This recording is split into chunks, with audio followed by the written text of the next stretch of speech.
अस्सलामुअलैकुम वरहमतुल्लाहि वबरकातुहू। यूट्यूब के चैनल इंग्लिश लर्नर्स नेस्ट में आपका खैर मकदम है। मैं हूं नेमतुल्लाह एक शानदार वीडियो के साथ। दोस्तों, अंग्रेज़ी ज़बान को सीखने के दौरान एक मुश्किल मरहला अल्फाज के प्रोनंसिएशन यानी सही अदायगी का आता है, और अल्फाज की सही अदायगी इंतहाई ज़रूरी है, क्योंकि अगर अल्फाज को सही अदा न किया जाए तो सुनने वाला आपकी बात को समझ नहीं पाएगा। तो आज की इस वीडियो में हम ये सीखेंगे कि अंग्रेज़ी अल्फाज को कैसे अदा किया जाए, उनको कैसे पढ़ा जाए। लेकिन उसको शुरू करने से पहले एक बात ये ज़हन में रखें कि तलफ़्फ़ुज़ के एतबार से हुरूफ़ की दो किस्में हैं। तलफ़्फ़ुज़ के एतबार से हुरूफ़ की दो किस्में हैं।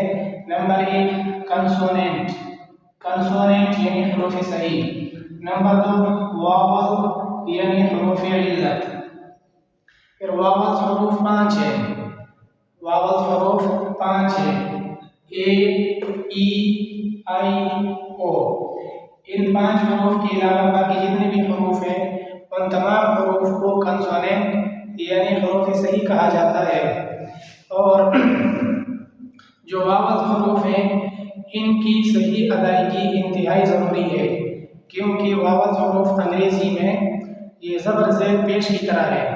जिस तरह ज़बर ज़ेर पेश के इधर उधर हो जाने से अल्फाज बदल जाते हैं, उनके मानी में फ़र्क आ जाता है, इसी तरह जो वावल्स हुरूफ़ हैं इनको अगर सही अदा न किया जाए तो बिल्कुल अल्फाज ही बदल जाएंगे, उनके मानी भी बदल जाएंगे। तो आज की इस वीडियो के अंदर हम पढ़ेंगे, ये सीखेंगे कि जो कंसोनेंट हुरूफ़ हैं, कंसोनेंट, उनको कैसे पढ़ा जाए। आज की इस वीडियो में हम सिर्फ कंसोनेंट हुरूफ़ को कैसे पढ़ा जाए ये सीखेंगे, और इसके बाद वाले वीडियो के अंदर हम ये सीखेंगे कि जो वावल्स हुरूफ़ हैं उनको कैसे पढ़ा जाए। तो अगर कोई स्क्रीनशॉट लेना चाहता है तो इससे स्क्रीनशॉट ले ले। तो चलते हैं फिर अगले बोर्ड पर। दोस्तों, हुरूफ़ सही में से कुछ हुरूफ़ तो ऐसे हैं कि वो जहाँ पर भी आ जाए उनका तलफ़्फ़ुज़ एक होता है, तो उनको हम नहीं पढ़ेंगे। मसलन बी है, अब बी जहाँ पर भी आ जाए तो इसका तलफ़्फ़ुज़ बा होगा, कभी भी नहीं बदलेगा। तो जो हुरूफ़ ऐसे हैं कि जिनके आगे पीछे हुरूफ़ के बदलने से उनका तलफ़्फ़ुज़ बदल जाता है तो हम सिर्फ वो पढ़ेंगे। उनमें से एक है सी। अब सी है, सी के तलफ़्फ़ुज़, सी के कई तलफ़्फ़ुज़ हैं। उनमें से एक तलफ़्फ़ुज़ ये है कि अगर सी के बाद इन तीन हुरूफ़ यानी ई, आई, वाई में से कोई एक हर्फ आता है तो सी का तलफ़्फ़ुज़ सा होगा, का नहीं होगा। जैसे नाइस, जैसे नाइस, नाइस का माना है अच्छा। यहाँ पर सी के बाद ई आया हुआ है तो सी का तलफ़्फ़ुज़ सा है। इसी तरह साइकिल, साइकिल में सी के बाद वाई आया हुआ है तो सी का तलफ़्फ़ुज़ ये सा है। इसी तरह सिटीजन, सिटीजन का माना है शहरी, यहाँ पर सी के बाद आई आया हुआ है तो सी का तलफ़्फ़ुज़ है सा। तो पहला कायदा ये है कि अगर सी के बाद ई, आई, वाई में से कोई एक हर्फ आ जाए तो सी का तलफ़्फ़ुज़ सा होगा, का नहीं होगा। दूसरा तलफ़्फ़ुज़ सी का ये है कि सी के बाद अगर ए, ओ, यू, के, आर, टी, एल, सी इन हुरूफ़ में से कोई एक हर्फ आ जाए तो फिर सी का जो तलफ़्फ़ुज़ होगा यानी सी की जो आवाज़ निकलेगी वो काफ की होगी, काफ की। जैसे केप, केप यहाँ पर सी है, सी के बाद ए आया हुआ है तो सी का तलफ़्फ़ुज़ है का। केप का माना है टोपी। दूसरा काव, काव का माना है गाय, यहाँ पर सी के बाद ओ आया हुआ है तो सी का तलफ़्फ़ुज़ का है। यहाँ पर देखो कप, कप का माना है प्याला, सी के बाद यू आया हुआ है तो सी का तलफ़्फ़ुज़ का है। क्लास, क्लास का माना क्लास ही है, अब यहाँ पर सी के बाद एल आया हुआ है तो सी का तलफ़्फ़ुज़ का है। डॉक्टर, डॉक्टर, अब यहाँ पर सी के बाद टी आया हुआ है तो सी का तलफ़्फ़ुज़ सा का है, सा नहीं है।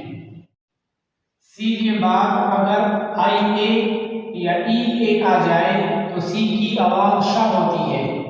सी के बाद अगर आई ए या ई ए आ जाए तो सी की आवाज़ श होगी। जैसे सोशल, सोशल सामाजिक, यहाँ पर देखो सी के बाद आई आया हुआ है, आई ए आया हुआ है तो सी का जो तलफ़्फ़ुज़ है यानी सी की आवाज़ वो है श, सोशल।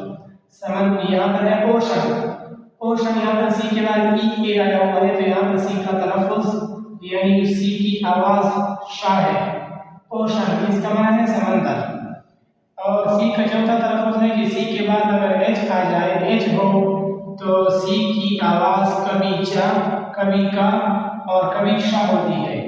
जैसे टीच, टीच यहाँ पर सी के बाद एच आया हुआ है और इसका तलफ़ुज़ है चा। टीच का मतलब है पढ़ाना। अगला लफ्ज़ है मशीन। मशीन में सी के बाद एच आया हुआ है और इसका तलफ़ुज़ है शा। और ये खागरा, खागरा का मतलब है हैजा। यहाँ पर सी के बाद एच आया हुआ है और इसका तलफ़ुज़ है का। डी का तलफ़ुज़ यानी आवाज़। आमतौर पर तो डी का तलफ़ुज़ या डाल होता है या दा, डाल, डा या दा। लेकिन अगर डी के बाद यू आ जाए तो डी की आवाज़ जीम में बदल जाती है। जैसे एजुकेशन, एजुकेशन का मतलब है तालीम। अब यहाँ पर डी के बाद यू आया हुआ है तो यहाँ पर डी की आवाज़ जारी कर रही है। इसी तरह दूसरा लफ्ज़ है ग्रेजुएट। ग्रेजुएट का मतलब है फाजिल। यहाँ पर डी के बाद यू आया हुआ है तो डी ज की आवाज़ दे रही है। जी का तलफ़ुज़ यानी आवाज़। अक्सर जगहों पर तो जी का तलफ़ुज़ गा होता है, लेकिन अगर जी के बाद ई आ जाए तो फिर जी की आवाज़ जारी करती है। इसकी मिसालें हैं जैसे बिग, बिग का मतलब है बड़ा। अब यहाँ पर जी के बाद ई नहीं है तो जी का तलफ़ुज़ यानी आवाज़ गा है। गर्ल, गर्ल का मतलब है लड़की। अब यहाँ पर जी के बाद ई नहीं है तो जी का तलफ़ुज़ गा है, यानी जी की आवाज़ गा है। एज, एज का मतलब है उम्र। एज का मतलब है उम्र। यहाँ पर जी के बाद चूंकि ई आया हुआ, ई आई हुई है तो जी का तलफ़ुज़ जारी कर रही है। और यहाँ पर पेज, पेज का मतलब है सफ़र। तो यहाँ पर जी के बाद चूंकि ई आई हुई है तो जी की आवाज़ जारी कर रही है। एस का तलफ़ुज़ यानी आवाज़। एस के ख़ास 3 तलफ़ुज़ होते हैं, यानी एस की ख़ास 3 तरह की आवाज़ें निकलती है। कभी एस की आवाज़ ज़ा निकलेगी, कभी सा, कभी शा। अब कहाँ पर एस की आवाज़ ज़ा होगी, कहाँ पर एस की आवाज़ सा और कहाँ पर शा निकलेगी, तो उसके लिए ये कायदे हैं। और इन कायदों के बारे में एक बात ये याद रखें कि ये कायदे अक्सर ही हैं, कुली नहीं है। अक्सर तो ऐसे होता है जैसे यहाँ पर लिखा हुआ है, लेकिन कभी कभार इसके खिलाफ भी मिसालें निकल आती है। तो एस का अक्सर एस का तलफ़ुज़ ज़ा उस वक्त होगा कि जब लफ्ज़ के आखिर में वाई या डबल ई या आई ई या जी ई या डबल जी या जी या बी ई में से कोई एक हो, तो उस वक्त एस की आवाज़ ज़ा निकलती है। जैसे ट्राइब्स, ट्राइब्स का मतलब है कबीले। अब इन तमाम मिसालों के अंदर हम मुफ़रद को देखेंगे। मुफ़रद को एस तो जमा के लिए लगा हुआ है ट्राइब्स, तो ट्राइब्स का मतलब है कबीले। यहाँ पर लफ्ज़ के आखिर में जो मुफ़रद है ट्राइब है, असल में बी ई है लफ्ज़ के आखिर में। इस वजह से यहाँ पर ज़ा की आवाज़, एस की आवाज़ ज़ा निकल रही है। इसी तरह एग्स, एग्स का मतलब है अंडे, इसका मतलब है अंडे। तो यहाँ पर लफ्ज़ के आखिर में डबल जी आया हुआ है, इस वजह से एस की आवाज़ ज़ा निकल रही है। बैग्स, बैग्स का मतलब है थैले, तो यहाँ पर लफ्ज़ के आखिर में है जी, इस वजह से यहाँ पर एस की आवाज़ ज़ा निकल रही है। लेडीज़, लेडीज़ का मतलब है ख़वातीन, औरतें, तो यहाँ पर लफ्ज़ के आखिर में आई ई आया हुआ है, इस वजह से एस की आवाज़ ज़ा निकल रही है। बीज, बीज का मतलब है शहद की मक्खियाँ, तो यहाँ पर भी लफ्ज़ के आखिर में डबल ई आया हुआ है, इस वजह से एस का तलफ़ुज़ यानी एस की आवाज़ ज़ा निकल रही है। डेज, डेज, यहाँ पर भी एस की आवाज़ ज़ा निकल रही है, इस वजह से कि असल में जो मुफ़रद लफ्ज़ है डे, उसके आखिर में वाई आया हुआ है। और दूसरा एस का दूसरा जो आवाज़ है वो है शा। शा उस वक्त होती है एस की आवाज़ कि किसी लफ्ज़ में एस या डबल एस के बाद आई ओ एन या आई ए हो, तो फिर उस वक्त शा की आवाज़ पैदा होती है। जैसे एशिया, एशिया बरआज़म का नाम है, यहाँ पर एस के बाद आई ए आया हुआ है, इस वजह से यहाँ पर सीन की आवाज़ शा निकल रही है।